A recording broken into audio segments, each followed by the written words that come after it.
पहा मुलांनो, आज आपण मूळ संख्या आणि संयुक्त संख्या ह्या संकल्पना समजून घेण्यासाठी एक आनंददायी खेळ घेणार आहोत आणि त्यामधून मूळ संख्या म्हणजे काय हे समजून घेणार आहोत। करायची सुरुवात। एका एका होडीत एका एका होडीत एका एका होडीत एका एका होडीत एका एका होडीत 7-7 जण केले का 7 जणांचे गट। एक गट समोर या।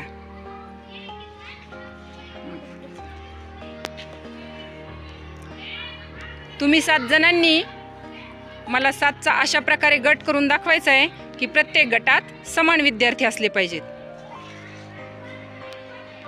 केले का गट? किती गट केले?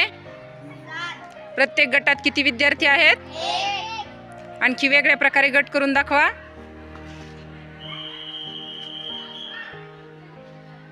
किती गट झाले? किती आहेत गटात विद्यार्थी? आणखी वेगळ्या प्रकारे गट करून दाखवा। ठीक आहे। 7चे किती प्रकारे गट करता आले आपल्याला?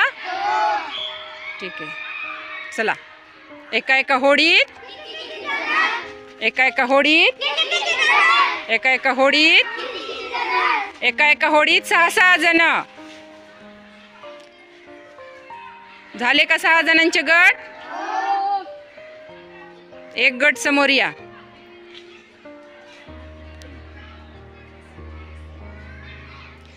तुम्ही 6 जणांनी मला अशा प्रकारे गट करून दाखवायचा आहे की प्रत्येक गटामध्ये समान विद्यार्थी असले पाहिजेत। किती झाले गट? 6। प्रत्येक गटात किती विद्यार्थी आहेत? 1। आणखी वेगळ्या प्रकारे गट करून दाखवा। किती झाले गट? 3। प्रत्येक गटात किती विद्यार्थी आहेत? 2। आणखी वेगळ्या प्रकारे गट करून दाखवा। किती झाले गट? 2। प्रत्येक गटात किती विद्यार्थी आहेत? 3। आणखी वेगळ्या प्रकारे गट करा। किती झाले गट? 1। किती आहेत विद्यार्थी गटात? 7। 6चे किती प्रकारे गट करता आले आपल्याला? 4। 7चे किती प्रकारे गट करता आले होते? 2। तर मुलांनो, आता आपण जो खेळ घेतला त्याच्यामध्ये 7चे किती प्रकारे गट करता आले होते आपल्याला? 2। आणि 6चे किती प्रकारे गट केले? 4।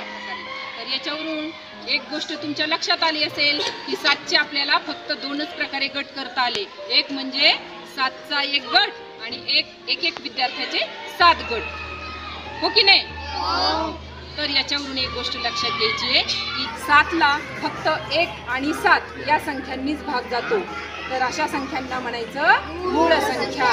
काय म्हणायचं? मूळ संख्या। मूळ संख्या म्हणजे काय? ज्या संख्यांना 1 आणि ती स्वतः संख्या फक्त यांनीच भाग जातो त्यांना म्हणायचं मूळ संख्या। म्हणून 7 ही काय आहे? मूळ संख्या। आणि 6चे किती प्रकारे गट करता आले आपल्याला? 4। म्हणजे 6 विद्यार्थ्यांचा एक गट, एक विद्यार्थ्यांचे 6 गट, 2 विद्यार्थ्यांचा गट, 3 विद्यार्थ्यांचा गट करता आला। म्हणजेच 6ला 1 ने 2 ने 3 ने आणि 6 ने भाग जातो। म्हणजेच 6 या संख्येला 1 आणि ती संख्या सोडून इतरही संख्यांनी भाग जातो। अशा संख्यांना काय म्हणायचं? संयुक्त संख्या। काय म्हणायचं? संयुक्त संख्या। तर तुमच्या लक्षात आलं का मूळ संख्या म्हणजे काय? ज्या संख्यांना ती संख्या स्वतः आणि 1 यांनीच भाग जातो त्याला म्हणायचं मूळ संख्या। आलं लक्षात? तर तुम्ही काय करायचंय? 1 ते 100 पर्यंतच्या मूळ संख्या शोधायच्या आणि त्या वहीवर लिहून आणायच्या। आणणार ना?